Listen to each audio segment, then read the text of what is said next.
लेकिन जिस परिवार में मुख्यमंत्री दो व्यक्ति रहे हों और वो व्यक्ति अगर 21वीं सदी में 9वीं पास भी ना कर पाए, तो ये चैलेंज तो बिहार के बच्चों के सामने भी है, युवाओं के सामने भी है और बिहार के भविष्य के सामने भी है। उसको समझने की जरूरत, ये बरगलाने की कोशिश में है।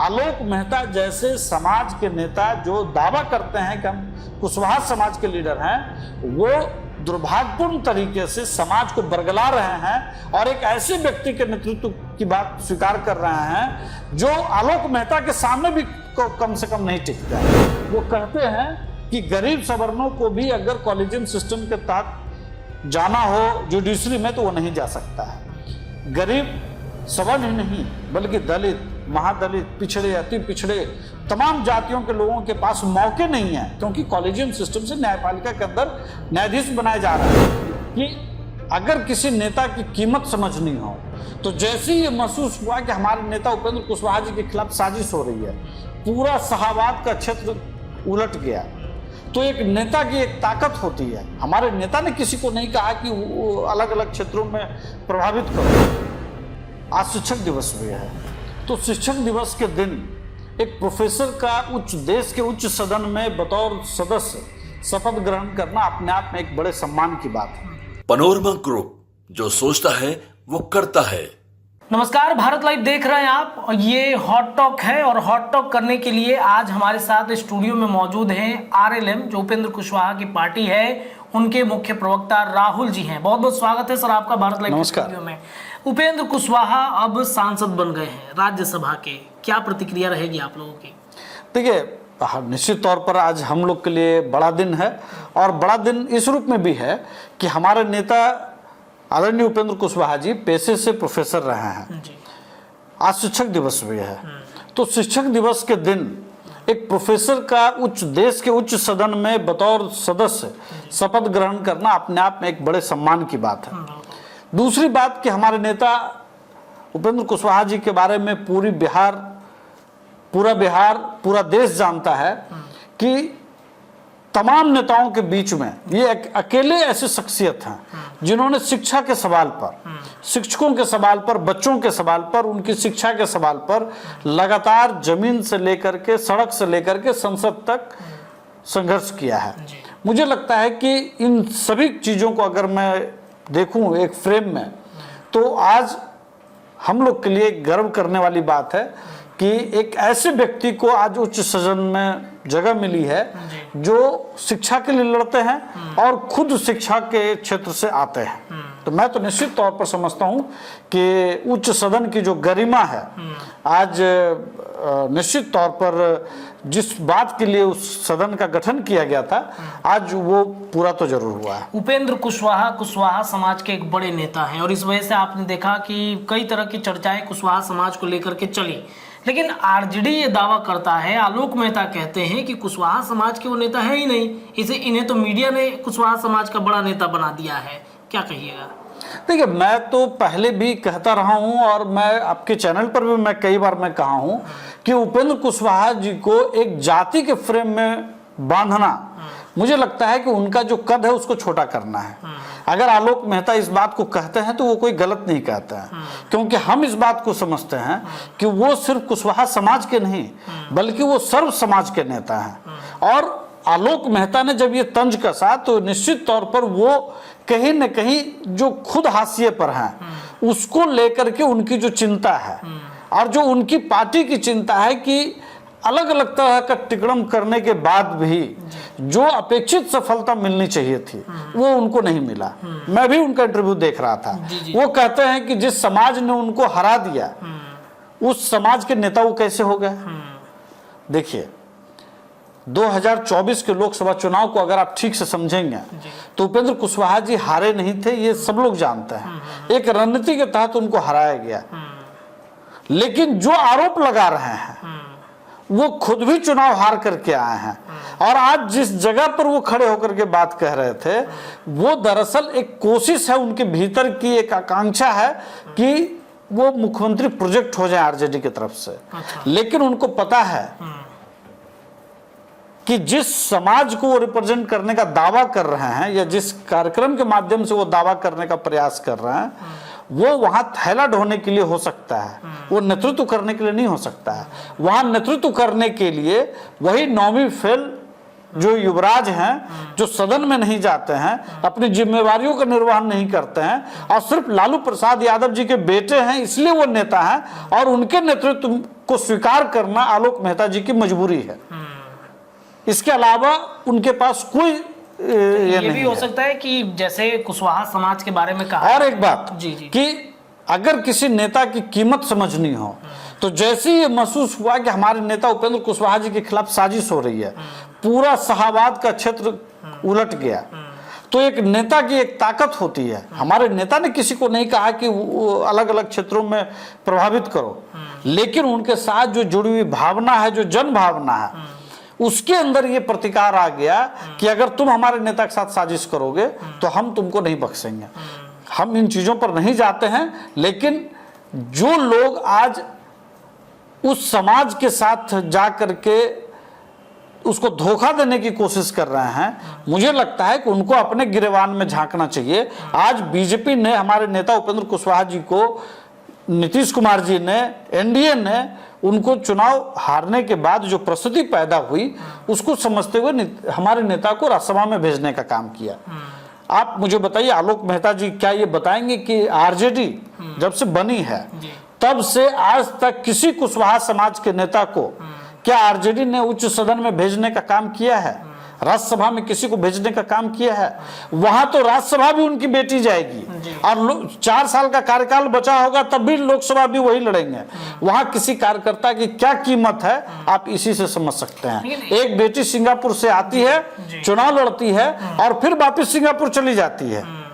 ऐसे लोगों की पार्टी के नेता ये हमारे नेता उपेंद्र कुशवाहा पर सवाल उठाएंगे, जो बीमारी के लिए बीमारी के इलाज के लिए मुजफ्फरपुर से पटना तक की पदयात्रा की, शिक्षकों के सवाल पर पटना में लाठियां खाई, केंद्रीय विद्यालय खोलने के लिए क्या नहीं किया उन्होंने, कॉलेजियम सिस्टम के खिलाफ लड़ने के लिए जिस बात की बात आज बाबू जगदेव बिहार लेनिन कहते थे, उन तमाम सवालों को पर आज अगर कोई नेता इस समाज के अंदर लड़ रहा है मजबूती से, प्रखरता से, और वो ये नहीं कहता है कि हम कुशवाहा समाज के नेता हैं, वो कहते हैं कि गरीब सवर्णों को भी अगर कॉलेजियम सिस्टम के तहत जाना हो जुडिशरी में तो वो नहीं जा सकता है। गरीब सवर्ण ही नहीं बल्कि दलित, महादलित, पिछड़े, अति पिछड़े तमाम जातियों के लोगों के पास मौके नहीं है, क्योंकि कॉलेजियम सिस्टम से न्यायपालिका के अंदर न्यायाधीश बनाया जा रहा है। तो क्या वो सिर्फ कुशवाहा समाज की बात कर रहे हैं? इसीलिए मैंने पहले जो कहा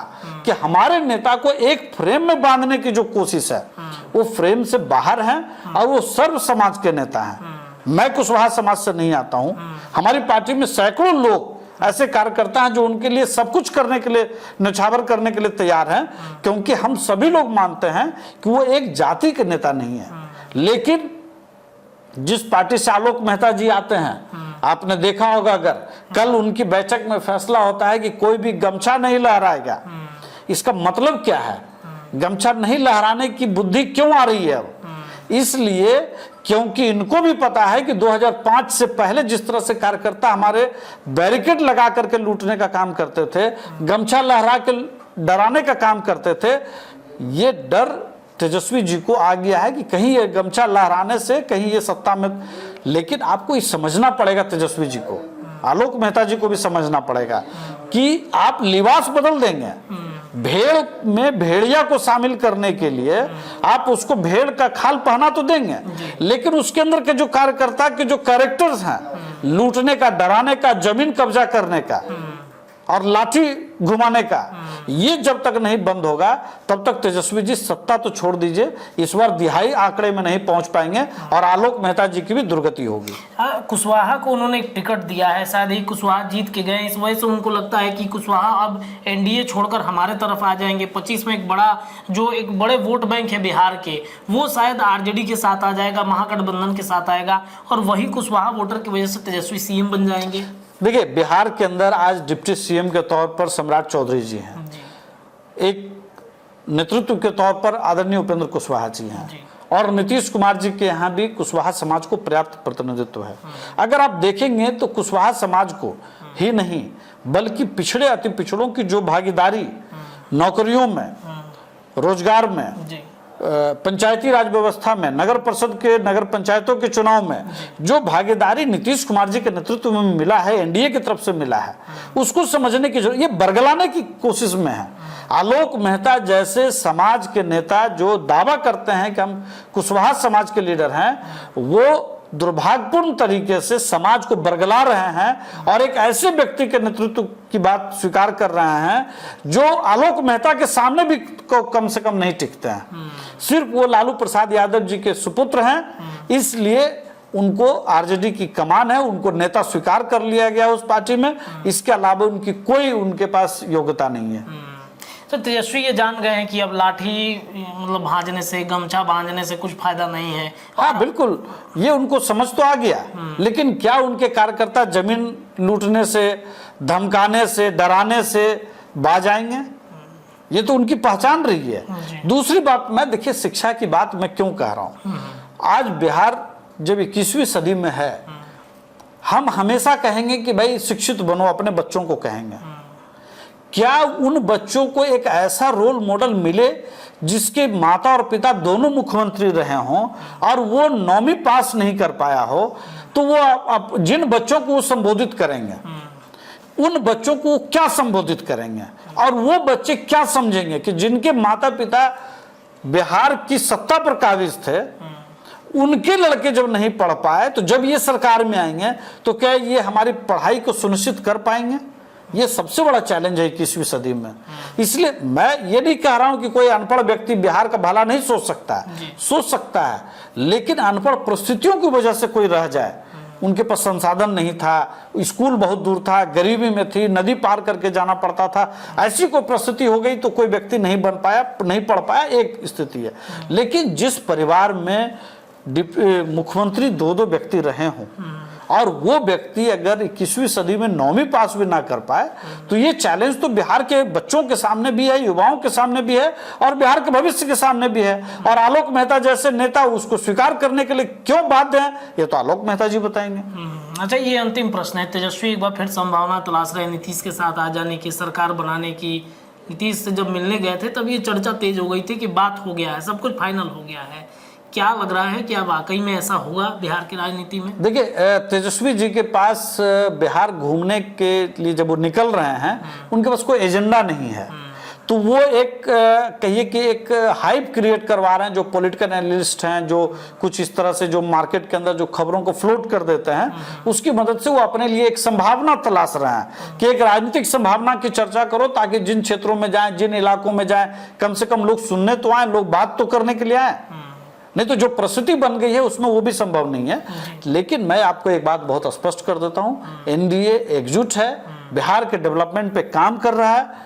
गया से लेकर के पटना से लेकर के पूर्णिया तक, बांका से लेकर के बक्सर तक तमाम योजनाएं डेवलपमेंट के, जहां पे रोजगार सृजन हो सके, चाहे वो टेक्सटाइल इंडस्ट्री की बात हो, चाहे फूड इंडस्ट्री की बात हो, चाहे वो होटल इंडस्ट्री हो, हॉस्पिटैलिटी हो, हॉस्पिटल हो, आप सीमेंट का फैक्ट्री आप देख रहे हैं, इस तरह से आप तमाम इंडस्ट्रियल कॉरिडोर बन रहा है गया में। आप तमाम चीज़ों को जब आप देखेंगे तो बिहार के अंदर, और साथ में जो नीतीश कुमार जी के नेतृत्व में एनडीए ने वादा किया है 12 लाख नौकरियों का, वो भी देखिए बहुत तेजी से शिक्षकों को, सिपाहियों को, हर क्षेत्र में जिस तरह से नौकरियां मिल रही हैं और रोजगार क्रिएट करने का जो एक अवसर बना है इस एनडीए में, मुझे ये कहते हुए कोई ये नहीं है, कहीं कोई आशंका नहीं है मन में, हमारे किसी कार्यकर्ता को आशंका नहीं है कि ऐसी कोई संभावना है।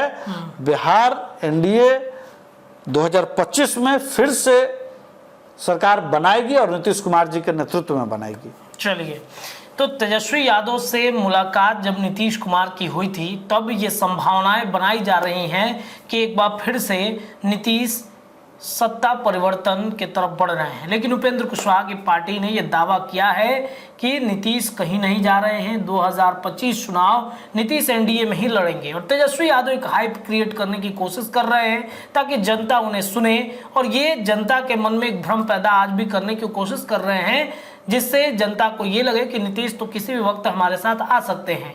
आज भी नीतीश महागठबंधन के साथ आने को तैयार है, सिर्फ और सिर्फ जो तेजस्वी यादव हैं उनके कार्यशैली को देखते हुए। तो इस पर आपकी क्या राय है, आप भी अपनी राय कमेंट में रख सकते हैं। हॉट टॉक के लिए इतना ही, लेकिन चर्चाएं भारत लाइव पर हम लगातार करते रहेंगे। बहुत बहुत धन्यवाद। पनोरमा ग्रुप, जो सोचता है वो करता है। अगर ये वीडियो पसंद आई और वह बिहार के राजनीति और बिहारियत से सरोकार रखेनी तो सब्सक्राइब बटन दबा के चैनल के सब्सक्राइब कर ली। ओजे एगो घंटी बा, ओकरा बटन दबा देला से कुल सटीक और मारक खबर रुआ मुफ्त में मिल जाई। अगर रुआ पत्रकारिता के हमनी के नया प्रयोग में सहयोग कर चाहतानी तो ज्वाइन बटन दबा दी। पेटीएम नंबर नोट कर ली 9386816700। धन्यवाद।